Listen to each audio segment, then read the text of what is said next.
மாண்புமிகு பறை. இந்த தலைப்பே ரொம்ப அருமையான தலைப்பு. எம்ஜிஆர் அவர்கள் நிறைய படத்துல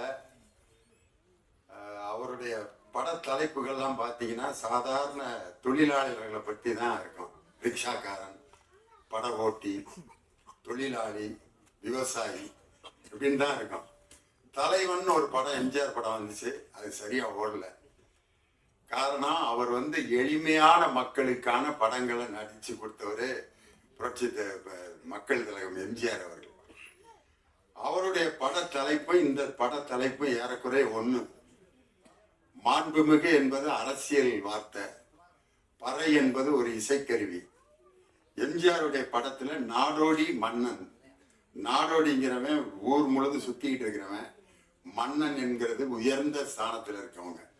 இந்த மாண்புமிகு பறை, இந்த ரெண்டையும் சேர்த்து பறை இசைக்கு ஒரு மிகப்பெரிய அந்தஸ்தை கொடுத்த படத்தினுடைய தயாரிப்பாளர் சுபா, அப்புறம் அவங்க சுரேஷ்ராம், அவங்க ரெண்டு பேருக்கும் பிரான்ஸ்ல இருந்து இந்த படத்தை ரொம்ப அருமையா தயாரிச்சு கொடுத்ததுக்காக நன்றி சொல்லி, இயக்குனர் பாருங்க, அவர் அப்படியே பரபரப்பா தான் இருக்காரு. என்னை கூப்பிடுறப்ப கூட வணக்கம் சார், 18 வந்துருக்கு சார் அப்படின்ட்டு அழைப்புதல் கொடுக்கறதுக்கே இவ்வளவு பரபரப்பா இருக்காரு. படம் டைரக்ட் பண்றப்ப எப்படி இருந்திருப்பாருன்னு யோசிக்கிறேன் நான். அப்படிப்பட்ட ஒரு சுறுசுறுப்பான ஒரு தம்பி விஜய் சுகுமாரன் அவருடைய இயக்கத்துல இந்த படம் வந்திருக்கிறது ரொம்ப சந்தோஷம். நம்ம மேடையில் உட்காந்துருக்க ஒவ்வொருத்தரை பத்தியும் தனித்தனியா பேசணும்னு ஆசை. அவர் ஜானி மாஸ்டர் இங்க நான் வந்தோடனே சலோமியா பாட்டுக்கு ஆடி அவர் தொடங்கி வச்ச வைப்பு தான் இன்னும் அப்படியே மேடையில வைப்ரேஷன் அப்படியே இருக்கு. அதற்கு முன்னாடி நம்ம வேலு ஆசான் பார்த்தீங்கன்னா, எனக்கு தெரிஞ்ச ஒரு கலைஞர் கூட்டத்தில் இருக்க அவ்வளவு பேரையும் தன் பக்கம் கவர்ந்து தனக்காக கைதட்ட வச்ச ஒரு அற்புதமான ஒரு வாத்தியார். அவர் ஒரு 5 நிமிஷத்துல எவ்வளவு பெரிய மேட்டரை பண்ணிட்டாருன்னு ரொம்ப சந்தோஷப்பட்டேன். அதே மாதிரி நம்ம கணேஷ் பாபு சாரு, அவர் என்னுடைய ரசிகருங்கும் போது ரொம்ப சந்தோஷம். நம்ம அன்பு தம்பி ஸ்ரீகாந்த் தேவாவுக்கு தேசிய விருது வாங்கி கொடுத்துருக்காரு. ஸ்ரீகாந்த் தேவாவோட பாட்டெல்லாம் கேட்டாலே இந்த ஒரு மாதிரி இந்த கோமா ஸ்டேஜில் இருக்கவங்க கூட அந்த இதெல்லாம் பிச்சு போட்டு இந்த வர்றேன் அப்படிங்கிற மாதிரி இருக்கும். இந்த பம்பர கண்ணாலைங்கிற பாட்டு சந்திரபாபு ஐயா பாடினது, அதை இவர் பாணிக்கு மாத்தி எப்படி ஒரு வைப்போட கொடுத்தாரு. பம்பர கண்ணாலே காதல் சங்கதி சொன்னாலே அப்படின்னு பரபரப்பா ஆக்கி, அவர் எப்பயுமே ஒரு மெஷின் மாதிரி இயங்கிட்டு இருக்கிற ஒரு அருமையான இசையமைப்பாளர். அவர் இருக்கிற இடம் பூரா அப்படியே வைப்ரேஷனோட இருக்கும். அப்படிப்பட்ட ஒரு நல்ல இசையமைப்பாளர். அதே மாதிரி நம்ம முரளி சார், அவருடைய குரலுக்கு நாங்கெல்லாம் மிகப்பெரிய ரசிகர். இப்படி மேடையில் எல்லாரும் இந்த மாதிரி ஹீரோயின் பார்த்தீங்கன்னா, நம்ம பல படங்கள்ல ஹீரோயின்லாம் பேசி கேட்டிருக்கோம். சீவாம அப்படியே ஃபுல் ஹேரோட தான் வருவாங்க. அந்த ஹேர் முன்னாடி வந்துகிட்டே இருக்கேன், அதை பின்னால் அப்பப்போ தள்ளி விட்டுட்டே இருக்கேன். நான் இந்த படத்துல நடிச்சது எதுக்குன்னா, இந்த ஹேர் இங்க வந்துடும், அப்புறம் அப்படியே பின்னால தள்ளி விட்டேன். நான் அதை பேசாம இழுத்து ரப்பர் பேண்ட் போட்டு பேசாம இருந்திருக்கலாம். ஒவ்வொரு வாக்கியத்துக்கும் அதை ஏன் இப்படி பின்னாடி, அது ஒரு ஃபேஷன் ஆகி போச்சு. ஆனா நம்ம காயத்ரி ரமா எவ்வளவு அழகா ஒரு தமிழ் பொண்ணு மாதிரி ஜட பின்னி கிளிப் வச்சு அந்த வேலையே இல்லாம அவங்க பேசின தமிழும் ரொம்ப அழகா இருந்துச்சு. கிளைமேக்ஸ்ல ரொம்ப அருமையா நடிச்சிருக்காங்கன்னு சொன்னாங்க. என் பையன் நடிச்ச படத்துக்கு நானே பேசுறது எப்படின்னா, என் மகன் என் கிளாஸ்ல இருக்கான், அவன் பேப்பரை நான் திருத்துறப்ப எப்படி இருந்திருக்கேன் யோசனை பண்ணி பாருங்க. அவன் என்ன எழுதினாலும் மார்க் போட்டு தான் ஆகணும். காரணம், இதே மாதிரிதான் ஒரு அப்பா தன்னுடைய மகன் பேப்பரை திருத்திக்கிட்டு இருக்காரு. தமிழ் வாத்தியார் அவர் என் பக்கத்துல உட்காந்து திருத்திட்டு இருக்காரு. மாத்திரை என்றால் என்ன அப்படின்னு இலக்கணத்துல ஒண்ணு இருக்கு. எழுத்தினுடைய அந்த டைமிங், இக் அப்படிங்கிறது அரை மாத்திரை, காங்கிறது 1 மாத்திரை, காங்கிறது 2 மாத்திரை அப்படிம்பாங்க. அதை சொல்லி எழுதணும். மாத்திரை என்றால் என்ன, எடுத்துக்காட்டுகளுடன் விளக்குக. மறந்துட்டான் படிச்சத. அவனுக்கு தெரிஞ்ச மாத்திரை எழுதியிருக்கான். மாத்திரை என்பது நோய் வந்தால் கொடுக்கப்படும் ஒரு வில்லை. இது அரசாங்க மருத்துவமனையில் இலவசமாக கிடைக்கும். மெடிக்கல் ஸ்டோரியிலே காசு கொடுத்தால் தான் கொடுப்பார்கள். அரசாங்க மருத்துவமனையில் கொடுக்கப்படும் மாத்திரையில் தானா ஆனா என்று எழுதியிருக்கும். இதுதான் மாத்திரை அப்படின்னு எழுதிட்டான். ஆனா உண்மையிலே அவனுக்கு மார்க் கொடுத்து தான் ஆகணும். தமிழ் இலக்கணத்தில் மாத்திரை என்றால் என்னன்னா கேட்டிருந்தாங்க. இல்ல மாத்திரைன்னு கேட்டிருந்தா எழுதியிருந்தான். பெத்த அப்பே ரைட்டு போட்டு மார்க்க போட்டேன் 5க்கு 5. இப்ப என் பையன் நடிச்ச படத்துக்கு நானே போய் பாராட்டி பேசுறது அவ்வளவு நல்லா இருக்காது. ஆனா இருந்தாலும் ஒரு பேச்சாளருங்கிற முறையில என்னை கூப்பிட்டு வந்து ரொம்ப அருமையா இந்த நிகழ்ச்சிக்கு வந்து என் முன்னாடியே பேசினாரு. ரொம்ப சந்தோஷம். இந்த 2 அப்பா அம்மா இன்னைக்கு மேடையில ஒன்னா இருக்கான். நானு என் பையன் தேவா ஐயா அவருடைய சன்னு 2 தலைமுறையும் ஒரே இடத்துல சந்திச்சது ரொம்ப சந்தோஷம். நம்ம தேனிசை தென்றல் தேவா சாரு எங்க குடும்பத்துல ரொம்ப ஒண்ணுக்குள்ள ஒண்ணு. காரணம் அவரோட பாட்டை சொல்லி தான் பயங்கர பட்டிமன்றத்துல ஹிட் ஆனோம். லாலாக்கு டோல் டொபிமா கண்ணே கங்கம்மா இடுப்ப சுத்தி திருப்பி பாரம்மா அப்படின்னு சொல்லிட்டு இந்த பாட்டு கவிஞர் வாலி ஒரு பெண்ணை பெருமைப்படுத்துவதற்காக எழுதினார் அப்படின்னு சொல்லிட்டு அதுக்கு விளக்கம் கொடுத்தோம். லாலா என்றால் திருநெல்வேலியில் அல்வா கிண்டும் இடம், டோல் என்றால் அடுப்பு, டப்பி என்றால் மாவு வைக்கும் டப்பா. இப்படி அல்வா அடுப்பிலே வேலை செய்யும் கங்கம்மா என்ற பெண்ணே, உன்னுடைய இடுப்பை அடிக்கடி திருப்பிப்பார். ஏனென்றால் ஸ்டவ்விலிருந்து தீ உன் சேலையில் பற்றிவிடக் கூடும் என்பதற்காகத்தான் கவிஞர் வாலி லாலாக்கு டோல் டோப்பிமா கண்ணே கங்கம்மா இடுப்பு சுத்தி திருப்பி பாரம்மா என்று எழுதியதன் நோக்கம் இதுதான் அப்படின்னு சொன்னோம்னா எல்லாரும் உண்மை. வாலி வந்து என்னை பார்த்துட்டு கண்ணீர் விட்டு அழுதுட்டாரு. சத்தியமா நான் இப்படி நினைச்சு எழுதவே இல்லடா. ஏன்டா இப்படி ஒவ்வொரு பாட்டுக்கும் இப்படி அர்த்தம் சொல்லி உசுர வாங்குறீங்க அப்படின்னா. அந்த பாட்டு தேவாரண்யம் பாட்டு அன்னைக்கு தொடங்கினதுதான். அவருடைய பாட்டு எத்தனையோ பாட்டு மேடையில பாடியிருக்கேன். பஞ்சு மிட்டாய் சீலை கட்டி பச்சை வண்ண ரவிக்க போட்டு கஞ்சி கொண்டு போறவளே நெஞ்சுக்குள்ள நீ வாரியா அடவாரி விட்டாக்க வரவழைச்சாக்க மடிதறிஞ்சாக்க வாரேன் பொங்க சிங்சா சிங்சா சிங்சா சிங். 2 பாட்டையும் ஐயா தான் மியூசிக் போட்டார். 2மே எதுல இருந்து எதை கொண்டு வந்து மேட்சிங் பண்ணியிருக்காரு பாருங்க. அவர் வந்து வெறும் கானா பாட்டு வெறும் குத்துப்பாட்டு மட்டும் இல்ல, கர்நாடக சங்கீதத்தில் அவர் எழுதி அவர் இசையமைத்த பாடல்களுக்கு நான் மிகப்பெரிய அடிமை. ஆனந்த பைரவிங்கிற ராகத்துல ஹரிகரன் பாடிப்பார். கொஞ்ச நாள் பொறு தலைவா ஒரு வஞ்சி கொடி இங்கே வருவா கண்ணீரண்டில் போர் தொடுப்பா அந்த வெண்ணிலவ தோற்கடிப்பா. ஆனந்த பைரவி ராகத்துல இவ்வளவு அழகான ஒரு பாட்டு. பாட்ஷா படத்துல அந்த பாட்டு வர்ற சீன் இருக்கு பாருங்க. ரஜினி சார் வந்து அந்த மெடிக்கல் காலேஜ் இடம் கொடுக்குறவன்ட்ட எனக்கு என்ன ஒரு பேர் காதுல போய் சொல்லுவார்.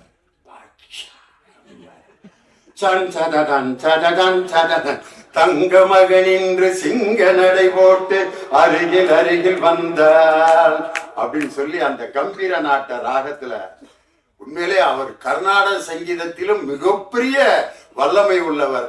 இன்னைக்கு அவர் கர்நாடக சங்கீதத்துக்காகவே ஒரு படத்துக்கு மியூசிக் போட்டிருக்காரு. அந்த படம் மிகப்பெரிய சங்கராபரணம் மாதிரி வெற்றி அடையணும்னு சொல்லி நம்ம தேவா சாருக்கு என்னுடைய மனமார்ந்த நன்றி. இந்த படத்துக்கு அவர் தான் உண்மையிலே ஹீரோ. அதனால அவருடைய பாட்டை பத்தி ஒரு தனி பட்டிமன்றம் போடலாம்னு நான் ஆசைப்படுறேன்.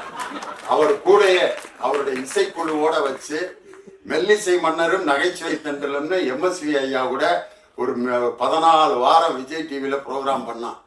இனி அடுத்து தேனிசை தென்றலும் நகைச்சுவை தென்றலும் சொல்லி நானும் தேவா சாரும் சேர்ந்து ஒரு ப்ரோக்ராம் பண்ணணும்னு சொல்லி எனக்கு ரொம்ப ஆசை. அந்த கனவை வந்து நனவாக்கணும்னு ரொம்ப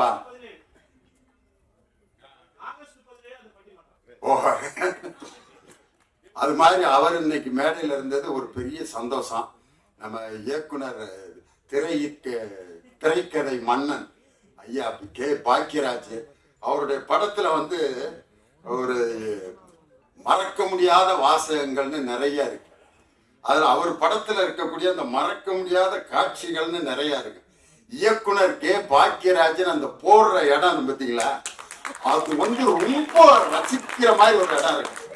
இது நம்ம படத்துல அவர் சொந்த குரல்ல பாடியிருப்பாங்க. ஐயா, பச்சை மேல சாமி ஒண்ணு உச்சி மேல ஏறுதுன்னு எடுடா தம்பி மேலாம், கொஞ்சம் எதமா போடு தாளாம். கோயிலுக்கு சாமி கும்பிட போவாங்க. அப்ப இவருக்கு சாமி வரவே வராது. சாமி வருது, சாமி வருது, வருது, சாமி வருதுன்னு ஆடுறா அப்படிம்பாங்க. ஆடவே மாட்டேன், வரல, வராம ஆடுறது வரலடா சாமி அப்படின்னு. பின்னால ஒரு ஊசியை வச்சு பேக்ல ஒரு குத்தி விடுவாங்க. சாமி வந்துருச்சு, சாமி வந்துருச்சு, சாமி வந்துருச்சுட்டு அந்த ஊசி குத்தி அவர் ஆடணும்னா சாமி வந்துருச்சுன்னு எல்லாரும் கும்பிட ஆரம்பிப்பாங்க. இயக்கம் கே பாக்கியராஜ் அப்படின்னு போடுவாரு. ஒவ்வொரு படத்தையும் அந்த இடம் வந்து ரொம்ப பவர்ஃபுல்லா இருக்கும். இன்னொரு படத்துல ஒருத்தன் வண்டியில நிறைய பாரம் ஏற்றி இழுத்துட்டு வருவான். அவன் ரொம்ப கஷ்டப்பட்டு இழுத்துட்டு வர்றதை பார்த்துட்டு இவரும் சேர்ந்து இழுக்கிறன்ட்டு அப்படி இழுப்பாரு. அந்த வண்டி லோடு இந்த பக்கம் இறங்கிறேன், இவரை மட்டும் மேல அப்படியே தொங்கிக்கிட்டே இருப்பாரு. அப்போ போடுவாரு இயக்கம் கே பாக்கியராஜ். ஒரு தன்னுடைய பேரை வந்து அந்த போடுறதுல கூட ஒரு அற்புதமான ரசனையை கொடுத்த ஒரு மாபெரும் திரைக்கதை மன்னன் எங்க ஐயா கே பாக்கியராஜ் வந்து இந்த படத்துக்கு வாழ்த்து சொன்னது பெரிய சந்தோஷம். அதே மாதிரி பெரிய பெரிய தலைவர்களை எல்லாம் பேட்டி எடுக்க ஒரு பத்திரிகை நிருபர் போனாரு. அந்த தலைவர்கள் எல்லாம் தூங்கி விட்டார்கள். ஆனா 12 மணிக்கு ஒரு தலைவர்கிட்ட போறாரு. ஆனா அவர்கிட்ட 10 மணிக்கே வர்றேன்னு சொல்லியிருந்தாரு. ஆனா 12 மணிக்கு அந்த நிருபர் போறாரு. அந்த தலைவர் உட்கார்ந்து எழுதிக்கிட்டு இருக்காரு. அப்போ வந்து நான் 10 மணிக்கு வர்றேன்னு சொன்னேன், 12 மணிக்கு வர்றேன், இன்னமும் முழிச்சிருக்கீங்களே அப்படின்னு சொன்னோன்னா அந்த தலைவன் சொன்னான், என் மக்கள் இன்னும் உறக்கத்தில் இருக்கிறார்கள், அவர்கள் விழிக்கவில்லை, அவர்கள் விழிக்கும் வரை நானும் விழித்து கொண்டேதான் இருப்பேன் என்று சொன்ன ஒரு தலைவர் யார் என்றால் இந்திய அரசியலமைப்பு சட்டத்தை உருவாக்கிய சட்ட மாமேதை B.R. அம்பேத்கர் அவர்கள் தான். இன்னைக்கு சாதாரண சமூக நீதிக்காக உழைத்து கொண்டிருக்கக்கூடிய ஒரு மாபெரும், நான் மிகவும் நேசிக்கக்கூடிய என் அருமை சகோதரர் எழுச்சி தமிழர் தொல் திருமா அவர்கள் இந்த நிகழ்ச்சிக்கு வருகை தந்து இந்த இசை வெளியீட்டுக்கு வருகை இருந்தது ரொம்ப எங்களுக்கெல்லாம் மிகப்பெரிய பெருமை. இந்த நிகழ்ச்சிக்கு வருகை இருந்த என் அன்பு சகோதரர் வன்னி அரசு உள்ளிட்ட எல்லாருக்கும் என்னுடைய வணக்கத்தை சொல்லி ஒரே ஒரு கம்பேரிசன் மட்டும். அதாவது 2 விதமான கருவிகள் இருக்கான். நின்று வாசித்தோம்னா அதுக்கு பேர் நையாண்டி மேளம்பான், உட்காந்து அடித்தோம்னா அதுக்கு பேர் தவில்.